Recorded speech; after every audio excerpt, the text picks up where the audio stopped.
नमस्कार,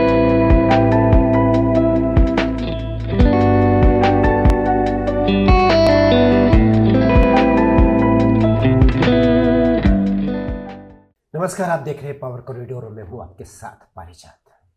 check and met हमारा एक नया प्रोग्राम है जिसे हम राजनीतिक धरातल पर अधिकतर आपके साथ परिचित कराएंगे। आज का जो विषय है बहुत महत्वपूर्ण है, जो पूरा देश सोच रहा है। इतने दिन हो गए सरकार बनाने में, कहाँ पर कौन सी अड़चन आ रही है। बीजेपी तो जानी जाती है बहुत ज़्यादा सिद्धांतवादी, बहुत ज़्यादा अनुशासनवादी पार्टी। फिर कौन सा अनुशासन या कौन सा सिद्धांत आड़े आ रहा है कि आप जिसको बनाना चाहते हैं आप बना नहीं पा रहे हैं। क्या बात है, एकनाथ शिंदे बीच में आ रहे हैं, फडणवीस को तो आप बनाना चाहते हैं ऐसा लगता है, या फिर आपके दिमाग में कुछ और चल रहा है, जैसे मध्य प्रदेश में और राजस्थान में और छत्तीसगढ़ में हुआ था। कुछ नया चेहरा, नायब सैनी की तरह नायाब चेहरा लाना चाहते हैं क्या आप महाराष्ट्र में। हमारे साथ हमारे महत्वपूर्ण अतिथि जो वरिष्ठ पत्रकार हैं श्री नवीन उपाध्याय जी, आपका स्वागत है। नमस्कार। नमस्कार। हम ये आपसे जानना चाहेंगे कि इस पर आपका प्रथम दृष्टिकोण क्या है। ये स्थिति जो अटकी हुई है, ये कहाँ पर अटकी हुई है, क्या समस्या है। देखिए परिजात जी, जैसा इस प्रोग्राम का नाम है जी, चेकमेट, तो मेरा मानना है कि एग्जैक्टली यही हो रहा है महाराष्ट्र में जी। बीजेपी चेकमेट करना चाह रही है एकनाथ शिंदे को। वो समझती है कि आगे आने वाले दिनों में एकनाथ शिंदे जो हैं काफ़ी एम्बिशियस हैं और उन्होंने प्रूव कर दिया है कि ग्राउंड पर उनकी पकड़ है। मराठा जो वोटर्स हैं उनके बीच में उनकी अच्छी पकड़ है। तो बीजेपी कभी नहीं चाहेगी कि वो ग्रो करे बियॉन्ड ए पॉइंट, और वो कभी नहीं चाहे कि जिस तरह बाला साहब ठाकरे एक पावरफुल लीडर के रूप में उभर गए थे, एक नया चैलेंज उस बीजेपी के सामने रहे। और ये पूरी एक्सरसाइज जो है उसी का ये डिले जो हो रहा है, कहीं ना कहीं बीजेपी जो है इस तरीके के हार्ड बार्गेनिंग में इन्वॉल्व है। एक तरफ तो एकनाथ शिंदे चाह रहे थे कि वो चीफ मिनिस्टर बने, बीजेपी वो उनको कभी नहीं बनने देती क्योंकि उसके बाद तो उनका और ग्रोथ हो सकता था। ना वो है कि होम मिनिस्ट्री उनको मिलता है कि नहीं, मिनिस्ट्री में कौन कौन मिनिस्ट्री उनको मिलते हैं, वो चाहेंगे कि उनकी एटलीस्ट पब्लिक परसेप्शन जो रहे, he should not look A loser. तो वैसी स्थिति में beyond public perception, hard reality जो पॉलिटिक्स का है, उसमें भी वो चाहेंगे कि उनके पास पावरफुल पोर्टफोलियो रहे, होम रहे कम से कम। इसलिए कि होम देवेंद्र फडणवीस के पास था लास्ट बार जब वो डिप्टी चीफ मिनिस्टर थे तो, और वो डिप्टी चीफ मिनिस्टर का पोस्ट एक्सेप्ट करते हैं या नहीं, क्या वो उसको एक डिमोशन के रूप में देखेंगे और क्या सोचेंगे वो कि इससे मेरे वोटर्स जो है सपोर्टर्स के बीच में गलत मैसेज जाएगा। ये बहुत सारे चीज़ें चल रही है, लेकिन इसके कोर में यही है कि ये बीजेपी की अपनी दोनों की महत्वाकांक्षाएं इसके कोर में है कि आने वाले दिनों में जो महाराष्ट्र की राजनीति होगी वो ये महत्वाकांक्षाएं क्लैश करेंगी आपस में, देखिएगा। और जिस तरीके से अभी सब कुछ हंकी डोरी दिखाई दे रहा है वो शायद नहीं रहेगा। आने वाले दिनों में बीजेपी डेफिनेटली चाहेगी कि आज जो हो रहा है वो कल और इंटेंसिफाई होगा। तो इसमें सवाल है कि ये बनता है कि पेच कहाँ अटका है। बीजेपी की देवेंद्र फडणवीस के साथ बातचीत में पेच अटका है या बीजेपी की एकनाथ शिंदे की बातचीत में, कहा मतलब कौन व्यक्ति है जो अड़ गया है कि नहीं। देखिए, हम नहीं मानते हैं कि बीजेपी के अंदर कोई द्वंद्व है कि किसको चीफ मिनिस्टर बनाया जाए। अच्छा, ये बहुत अच्छी आपने बात की, द्वंद्व नहीं है, क्लियर है। नहीं, आई थिंक देखिए by all indication Devendra Fadnavis बनने वाले डिजर्व भी करते हैं। उन्होंने पार्टी को खड़ा किया और काफ़ी सेक्रीफाइस किया, लॉयल रहे पार्टी के साथ। तो एडवर्स सिचुएशन में उन्होंने एक बीजेपी का नेतृत्व दिया, तो आई थिंक वो तो सेटल है बिल्कुल। न तो सेकेंड पार्ट जो है इसमें देखिए, तीन पार्टियों के आपस में जो इंटर रिलेशन है वो काफ़ी गवर्नमेंट फॉर्मेशन को डिले कर रहे हैं, इसलिए कि अजीत पवार की अपनी महत्वाकांक्षाएं हैं। अजीत पवार भी नहीं चाहें कि एकनाथ शिंदे को बहुत ज़्यादा प्रेफरेंस मिले पावर शेयरिंग में। वो बीजेपी के साथ अधिक क्लोजर हो गए हैं, वो आने वाले भी हैं महाराष्ट्र। तो एक तरीके से everybody is trying to score a point and look at future. ये जो हो रही है ये वर्तमान में तो ये जीत कर आ गए हैं, लेकिन आने वाले दिनों की जो राजनीति होगी उसमें अपना अपना स्पेस को बचाए रखने और ग्रो करने की ये राजनीति हो रही है ये। और उसी के लिए ये पेज फंसा है कि एवरीबडी वांट्स साइजेबल पावर, ताकि वो उसका इस्तेमाल करके अपने पार्टी को और अपने कैडर को खुश रख सके, स्पॉयल का डिस्ट्रीब्यूशन एमएलएज के बीच में कर सके, डिसेंशन नहीं हो। सो जो हार्ड रियलिटी ऑफ पॉलिटिक्स है दैट इज प्लेइंग आउट, और लेट अस सी कि हाउ इट मूव्स। ठीक है, आपने बहुत अच्छा क्लियर कर दिया कि भाई बीजेपी तो बनाएगी, बीजेपी का अंतर्द्वंद नहीं है, फडणवीस उनका चेहरा है मुख्यमंत्री पद का।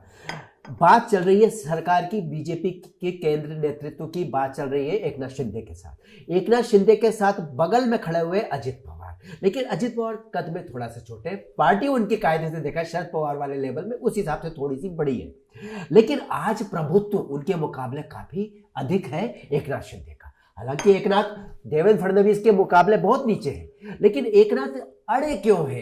भाई उप मुख्यमंत्री आप बन जाइए, पिछली बार आप बन गए थे, वो सीनियर को जूनियर बना दिया था, आपको चढ़ा दिया था बड़ी कुर्सी पर, आपको वो बात कैसे भूल जानी चाहिए? देखिए, एकनाथ शिंदे का मानना है, और जो आर्गू करते रहे हैं जी, जी, जी, कि लोकसभा में जिस तरह की हार हुई थी जी, वहां से पार्टी को 4-5 महीने के बाद इस तरह का ट्रांसफॉर्मेशन करना उस गवर्नमेंट का। अच्छा। देखिए, ये जो विजय हुई है हाँ, उसमें तीनों पार्टियों के सम्मिलित समन्वय के अलावा अगर हाँ, सबसे बड़ा योगदान रहा है तो एक चीफ मिनिस्टर के रूप में जो डिसीजन लिए हैं एकनाथ शिंदे, और जिसको ग्राउंड पर जिस तरीके से पहुंचाया गया है उसका बहुत बड़ा योगदान रहा है। अगर आप देखिएगा तो करीब 100 इंपॉर्टेंट फाइल उन्होंने पिछले 3-4 महीनों में साइन किए, जिसका डायरेक्ट सरोकार रहा पब्लिक से। तो एकनाथ शिंदे का मानना है कि हमने जो वेलफेयर मेजर्स इनिशिएट किए उससे पार्टी का जो है पार्टी का भी विकास हुआ, और जो डिबैकल हुआ था लोकसभा इलेक्शन में उससे भरपाई हुई उसकी। तो उनका मानना है कि आज जो महायुति की सरकार वहां बनने जा रही है उसमें सबसे बड़ा योगदान उनका है। और उस तरीके से वो क्लेम कर रहे हैं कि जो मेरा योगदान है उसको एक चीफ मिनिस्टर के रूप में बीजेपी को एक्सेप्ट करना चाहिए, and I should be allowed to continue because I brought this Mahayuti to power. ये उनका कंटेंशन है। तो ये उनका कंटेंशन है ना, जनता का जनादेश सबसे ऊपर है। हाँ, जनता ने बीजेपी को ज्यादा सीट क्यों दी? इसका मतलब बीजेपी पर ज्यादा विश्वास नहीं। हाँ। बीजेपी को ज्यादा सीट इसलिए थी कि बीजेपी अधिक सीट लड़ रही थी। अच्छा, ये भी तो आप देखिएगा ना कि बीजेपी काफी अधिक सीट लड़ रही थी, इन लोगों से दुगना सीट बीजेपी लड़ रही थी। तो ये वैसी स्थिति में अगर देखिएगा तो नेचुरली कोई बहुत ज्यादा लोकतंत्र तो नंबर गेम के लिए जाना जाता है, इसलिए ज्यादा सीट जिसकी सरकार उसकी। तो इस दृष्टि से सच को स्वीकार क्यों नहीं कर पा रहे हैं? देखिए, राजनीति में हमेशा बार्गेनिंग होती है, हार्ड बार्गेनिंग होती है राजनीति में, और सच को स्वीकार करना इतना आसान नहीं होता है कि जो सच आपको एक्सेप्ट करने के लिए कहा जा रहा है हो सकता है कि वो बहुत बड़ा बिटर पिल हो। समझ रहे हैं ना? तो उसको उनको स्वैलो करने में दिक्कत हो रही होगी, क्योंकि डेफिनेटली जो है वो चाहेंगे कि बहुत पावरफुल पोर्टफोलियो जो महाराष्ट्र में है, 3-4 पोर्टफोलियो जो है बहुत इंपॉर्टेंट है, होम है, फिनांस है, अर्बन डेवलपमेंट है, ये सब बहुत क्रूशियल पोर्टफोलियो हैं। और अगर ये पोर्टफोलियो उनको नहीं दिए जाते हैं, उनका चीफ मिनिस्टर का पोस्ट चला जाए और केवल डिप्टी चीफ मिनिस्टर बन के वो रहें, तो शायद वो उनके लिए बहुत बड़ी शर्मनाक स्थिति होगी। तो ये पोर्टफोलियो की डिस्ट्रीब्यूशन की लड़ाई है कि किसमें क्या मिलेगा। जी, तो बेसिकली पोर्टफोलियो वाला मामला है कि डिप्टी चीफ मिनिस्टर बनने के बाद भी उनको चाहिए कि उन्हें वो पोर्टफोलियो मिले जो क्रीमी हो, पावरफुल हो। हाँ। कितना मंत्रालय उनको मिलता है, उनके जो 7 एमएलए हैं उनके एस्पिरेशंस होंगे, कहाँ उनको एकोमोडेट करना है।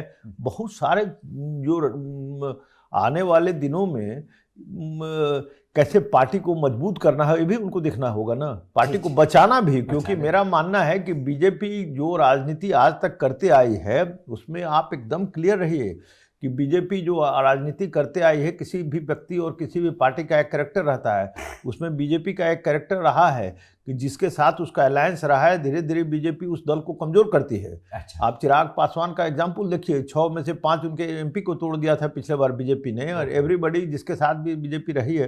तो नेचुरली बीजेपी चाहेगी कि एकनाथ शिंदे को कमजोर किया जाए, और ऐसे स्थिति में एकनाथ शिंदे प्रीएम्प्टिव एक्सरसाइज करेंगे, प्रीएम्प्टिव डिसीजन लेंगे ताकि वो स्थिति नहीं आए। तो ये सारे जो डिले हो रहे हैं, everybody is trying to secure their position for future. और ये मूल रूप से एकनाथ शिंदे के राजनीतिक अस्तित्व की लड़ाई बनती जा रही है। मुझे ऐसा लगा जैसे आपके शब्द हैं उसके अनुसार देखा जाए। देखिए आप एक बात मान के चलिए, जो लोग कंक्लूजन पर, people who are jumping to the conclusion, और जो लोग कह रहे हैं कि उदय ठाकरे का अस्तित्व खत्म होने जा रहा है, राइटिंग हिज ऑबिचुरी, वो गलत हैं। अच्छा। राजनीति में किसी का ऑबिचुरी आप लिख नहीं सकते हैं, और दोनों के बीच में करीब 2.5% वोट का डिफरेंस है। उद्धव की शिवसेना और एकनाथ की शिंदे की शिवसेना में 2.5% वोट का डिफरेंस है मेयर। तो ये पासा अगले इलेक्शन में एकदम पलट सकता है, ये जान लीजिए। तो लेकिन देश के सामने बड़ा गलत मैसेज जा रहा है। बीजेपी अभी तक कितने दिनों का कांग्रेस वाली स्थिति है कि सिर्फ इस वजह से कि अभी तक तय नहीं हो पाया मुख्यमंत्री किसको बनाया जाए, लेट होता जा रहा है, सरकार का काम रुका हुआ है। महाराष्ट्र इतना बड़ा प्रदेश है, वहाँ के जन सरोकार के विषयों पर काम, मतलब ये सरकार को इस बात का ध्यान नहीं रखना चाहिए कि जनता का भी संदेश आ रहा है कि भाई कुर्सी की लड़ाई के चक्कर में लेट हो रहा है सारा मामला। तो इसमें कोई बीच का रास्ता, मतलब मुझे तो नहीं लगता कि निकलेगा। एकनाथ शिंदे, देखिए कल तक हमको लगता है कि रास्ता निकल जाएगा। अच्छा। क्योंकि ultimately they have to form a government. आपका पब्लिक में उनको भी बिक्रिंग हो रही है, पब्लिक में उनको भी एम्बेरसमेंट हो रहा है, तो रास्ता निकल जाएगा, सरकार बन जाएगी। तो कैसे देवेंद्र फडणवीस चीफ मिनिस्टर बन जाएंगे, बाय लार्ज लोग सेटल कर जाएंगे। बट आई टेल यू कि ये जो स्टार्ट हुआ है, डिले जो हुआ है, और जहां ये मिसट्रस्ट है, it will continue to grow. और आने वाले दिनों में महाराष्ट्र की राजनीति में इसी चीज़ों पर ध्यान देना पड़ेगा, क्योंकि भले वो टीवी कैमरा के लिए कुछ भी लीडर्स कहते रहें, but I think Eknath Shinde जो हैं वो इस बात के लिए उनको तैयार रहना पड़ेगा कि डेफिनेटली बीजेपी उनकी पार्टी को इतना सशक्त जो आज हैं वो नहीं चाहेगी कि उतना सशक्त वो रहे आने वाले दिनों में। और ऐसी स्थिति में उनको अपने वर्चस्व के लिए डिप्लोमेटिक और ये पॉलिटिकल लड़ाई जो है वो with in the government and outside the government, वो दोनों उनको लड़ती रहनी पड़ेगी। आपके शब्दों से ये अनुमान लगता है कि जो डिले हुआ है ये बीजेपी और एकनाथ शिंदे के रिश्ते के खात्मे की शुरुआत है। नहीं, हम नहीं कहेंगे खात्मे की शुरुआत है, खात्मे की शुरुआत नहीं है। इतना जल्दी हम इस कंक्लूजन पर नहीं पहुंचेंगे, बट डेफिनेटली एक मिसट्रस्ट आया, एक सेंध लगी है, मिसट्रस्ट है, डिस्ट्रस्ट है, वो बहुत एपेरेंट है। और शिवसेना जो एकनाथ शिंदे कैंप के एक जो उनके स्पोक्समैन, उनका बयान भी आया था कि BJP is trying to sideline Shinde. देखिए ऑन रिकॉर्ड उन्होंने कहा था, इसलिए जो हम कह रहे हैं वो केवल स्पेकुलेशन नहीं है, there is a background to it. अगर डिप्टी चीफ मिनिस्टर बना रहे तो आप साइडलाइन कहाँ कर रहे हैं? आप पोर्टफोलियो ढंग का नहीं दे रहे, ये बात जरूर है सर। डिप्टी चीफ मिनिस्टर आपको क्या लगा, आपका मैं विचार जानना चाहूंगा, साइडलाइन करना क्या होता है? देखिए डिप्टी चीफ मिनिस्टर कोई पोस्ट नहीं होता है, कॉन्स्टिट्यूशन में कहीं कोई पोस्ट नहीं है। I think chief minister is the person who will solve the power. और आज के दिन में जिस तरह का कंपोजिशन है असेंबली का, उसमें chief minister is going to be very powerful, because BJP के पास 132 MLAs हैं। ऐसी स्थिति में डिप्टी चीफ मिनिस्टर्स जो हैं they are not going to wield any power unless and until they have powerful portfolios। तो जो जिस तरह का verdict मिला है उसमें डिप्टी चीफ मिनिस्टर जो है, ठीक है, for the sake of office, for the sake of TVs and optics, it's okay, but otherwise I don't think कि बहुत कुछ उनके पास है। तो जैसा अभी आपने कहा कि मान लो कि जैसा आपने कहा भगवान करे ऐसा ही हो, कल तक सरकार बन जाए, तो कल तक परसों तक ये 5 तारीख तक जो आ रहा है कि things will be resolve in a day और 2 दिन में चीजें रिजॉल्व हो जानी चाहिए, 3 दिन में। क्योंकि देखिए मना लिया जाएगा एकनाथ शिंदे को, तो कैसे मनाया जाएगा? एकनाथ शिंदे के ऑप्शंस लिमिटेड है, इस बात को समझिए। इसलिए कि 132 बीजेपी के पास है, अजीत पवार के साथ बीजेपी मिलकर सरकार बना सकती है। वैसी स्थिति में अगर एकनाथ शिंदे सरकार के बाहर रहते हैं, it will not suit his ये अगर बीजेपी उद्धव की शिवसेना को तोड़ सकती है, एनसीपी को तोड़ सकती है, तो फिर ये एकनाथ शिंदे की शिवसेना क्यों नहीं तोड़ सकती है? इसलिए भी उनके लिए भी pragmatic अप्रोच होगा एकनाथ शिंदे के लिए कि he has to sooner or later fall in line, his options are very limited। जी, मतलब ये अड़े हुए हैं, तो इसी कारण अड़े हैं कि अगर वो अड़े ना रहेंगे तो कमजोर हो जाएंगे। हाँ, वो ऑप्शंस लिमिटेड है, इसलिए मेरा मानना है कि तो मान जाएंगे। मान जाएंगे तो किन शर्तों पे मानेंगे? अच्छे पोर्टफोलियो के लिए या अपने लोगों को, उनके जो अपने बंदे हैं जो देखिए पोर्टफोलियो और मिनिस्ट्रियल कितने बर्थ रहेंगे, हाँ। ये सब चीज़ों पर जो होगा। जी जी जी जी जी। लेकिन इससे ये तो क्लियर हो गया कि आगे आने वाले, मुझे कहीं दूर तक दिख रहा है कि आगे एक समय ऐसा आ सकता है जब बीजेपी ही इस प्रदेश में सबसे बड़ी ताकतवर पार्टी के रूप में उभरेगी। तो ऐसी स्थिति में जो आज भी है, बीजेपी पहले भी रही है, ताकतवर पार्टी रही है, जो अकेले लड़ सके। बहुत महत्वपूर्ण बात कही नवीन जी आपने, जो आप एक वरिष्ठ पत्रकार हैं, आप चीज़ों को बिल्कुल सही ढंग से समझ सकते हैं, जो बिटवीन द लाइन से आप बिहाइंड द कर्टेन आप चीज़ों को देख सकते हैं। तो मुझे लग रहा है कि वास्तव में स्थिति देखिए दोनों का ही हित है, मिल करके चलना, तभी मिल करके इलेक्शन लड़े। लेकिन अभी जो गलत सा संदेश जा रहा था मार्केट में, राजनीति के बाजार में, वो ये था कि कुछ आपस में अनबनी सी है। लेकिन आपने कहा कि बात बन जाएगी 2-3 दिन के भीतर। अनबनी देखिए इसको नहीं कहेंगे, डिस्ट्रस कहेंगे। अनबनी अनबनी नहीं, ये जो है लैक ऑफ ट्रस्ट, और they are very of each other. Caution का एक, जहां तक both sides are cautious, preconditions set किए जा रहे हैं। लेकिन अल्टीमेटली राजनीति में कितना भी देखिएगा दाव पेच रहे, अल्टीमेटली चीज़ें रिजॉल्व हो जाती हैं। फ्यूचर पर इसका इम्पैक्ट रहेगा, रिपरकशंस रहेगा। जो इस तनाव के से एक चीज़ स्पष्ट हो गया कि आने वाले दिनों में महाराष्ट्र के पॉलिटिक्स में ये तनाव रहेगा, और इसमें जो शतरंज की बिसात है उस पर दोनों पार्टी जो है एक दूसरे को चेकमेट करने की कोशिश करते रहेगी। यानी आगे आने वाले दिनों में जो राजनीतिक फैसले इस प्रदेश की सरकार लेगी, उसमें बहुत सारी आंच आने की नौबत आ सकती है, वो भी अपने ही लोगों के द्वारा, बाहर वालों के साथ नहीं। जिनके साथ मिलकर चुनाव लड़ा, जिनके साथ मिलकर सरकार बनाई, वही सरकार के फैसलों के खिलाफ अंदरूनी तौर पर कहीं खड़े हो सकते हैं। चलिए इस विषय को हम फिर आगे बढ़ाएंगे, किसी और विषय के साथ चेक इन मेट में आपके सामने फिर सामने आएंगे। तब तक के लिए हमें दीजिए अनुमति। बहुत धन्यवाद नवीन जी, आप। धन्यवाद।